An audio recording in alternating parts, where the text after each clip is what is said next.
A new Ipsos poll shows the Liberals and Conservatives are in a dead heat as the federal election campaign ramps up. The Liberals and Conservatives are both at 35% of the vote across the country. The NDP would finish third at 14%. The Greens would be fourth at 9%. The Bloc Québécois and People's Party of Canada would finish fifth and sixth, respectively. Right now what we're seeing is that the Conservative Party, really driven by a lot of anger and really aggressive mood toward the incumbent Liberal Party, really want to teach them a lesson on Election Day, whereas the Liberal Party voters, people who are supporting them right now, are kind of less enthusiastic. There's less emotion really in their opinions when we look at them on the polls.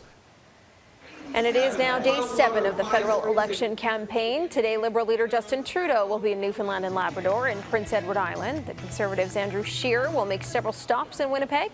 NDP's Jagmeet Singh and Green Party leader Elizabeth May are both crisscrossing Ontario for the day. Danielle Smith from Global News Radio 770 CHQR joins us now. Lots to talk about surrounding this federal election campaign on day 7. Danielle, let's start with the latest poll, though.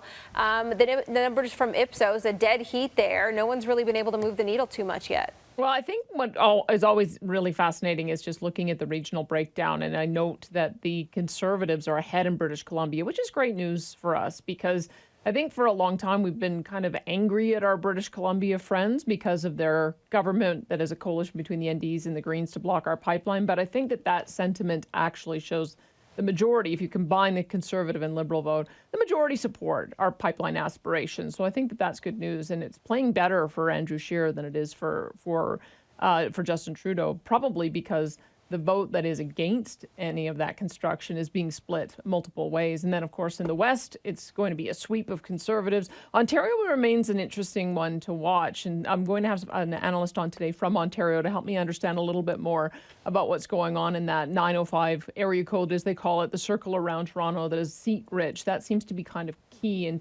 determining which party is going to have the momentum to go forward. Quebec also is going to be fascinating because those block numbers don't, because they're national numbers, they look like they have a puny level of support. But because they're only running candidates in Quebec, the latest numbers I've seen suggest they may win up to 15 seats.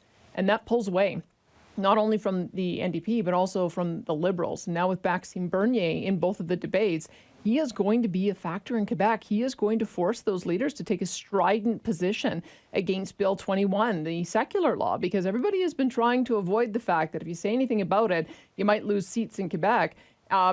Maxime Bernier is in favor of the approach, which is going to be a very sharp contrast on that stage when they end up debating. And so that could move the dial a bit in Quebec. I'll be watching for that. And then, of course, Atlantic Canada was a sweep for the Liberals last time around. And the fact that there's some competitions happening there means that they're going to lose seats. When I look at these numbers, I don't really see any way that the Liberals can form a majority government. And so it becomes even more important what happens with small parties. Should we talk about Maxime Bernier being allowed in the debates? There's been quite a bit of reaction to that. Well, I think it's the right decision. And it seems to hinge on the fact that David Johnston has been the head of the Elections Commission, has been convinced that Maxime Bernier has the potential to win in more than one seat, his own in both, number one, but also Stephen Fletcher, who was a longtime four-term MP in Manitoba, as well as elected under the PC banner provincially before he got booted out of caucus.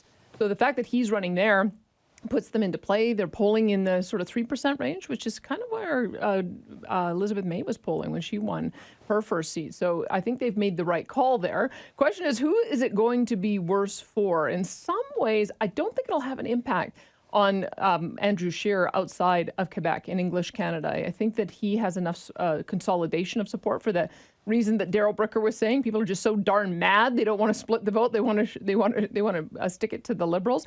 But in Quebec, where the Conservatives aren't that competitive, it could be that Maxime Bernier acts as a bit of a spoiler, which allows more bloc seats or more Liberal seats, and that's what we'll have to be watching for.